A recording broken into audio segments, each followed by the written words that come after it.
വികസന പ്രവർത്തനങ്ങൾക്കായി അടച്ചിട്ട റിയാദ് സൂ വീണ്ടും തുറന്നു. കൂടുതൽ മൃഗങ്ങൾ, ലൈവ് ഷോകൾ തുടങ്ങി നിരവധി അനുഭവങ്ങളാണ് വിപുലീകരിച്ച മൃഗശാലയിൽ ഒരുക്കിയിട്ടുള്ളത്.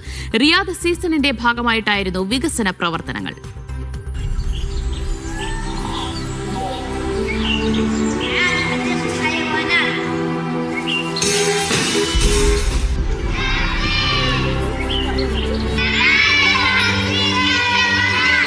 വിപുലീകരണ പ്രവർത്തനങ്ങൾക്കായി താൽക്കാലികമായി അടച്ച റിയാദ് സൂ വീണ്ടും തുറന്നിരിക്കുകയാണ്.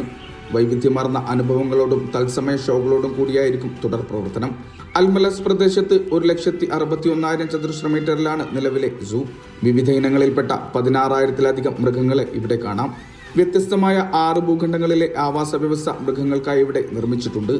സന്ദർശകർക്കായി നിരവധി ഇന്ററാക്റ്റീവ് അനുഭവങ്ങൾ, വിദ്യാഭ്യാസ വർക്ക്ഷോപ്പുകൾ, elephant experience, giraffe and African exhibit, നാടകം, ലൈവ് ഷോകൾ എന്നിവ പുതുക്കിയ സൂവിൽ ഒരുക്കിയിട്ടുണ്ട്. സന്ദർശകർക്ക് റെസ്റ്റോറന്റുകൾ, കിയോസ്കുകൾ, food truck, shopping area, skill ഗെയിമുകൾ, കളിസ്ഥലങ്ങൾ എന്നിവയും ലഭിക്കും. 12,000 സന്ദർശകരെ ഉൾക്കൊള്ളാനാവും വിധമാണ് നിർമ്മാണം. രാവിലെ 9 മുതൽ വൈകുന്നേരം 5 വരെയാണ് സന്ദർശന സമയം. ബുക്ക് ആപ്പിലൂടെയായിരിക്കും പ്രവേശന പാസുകൾ ലഭ്യമാവുക.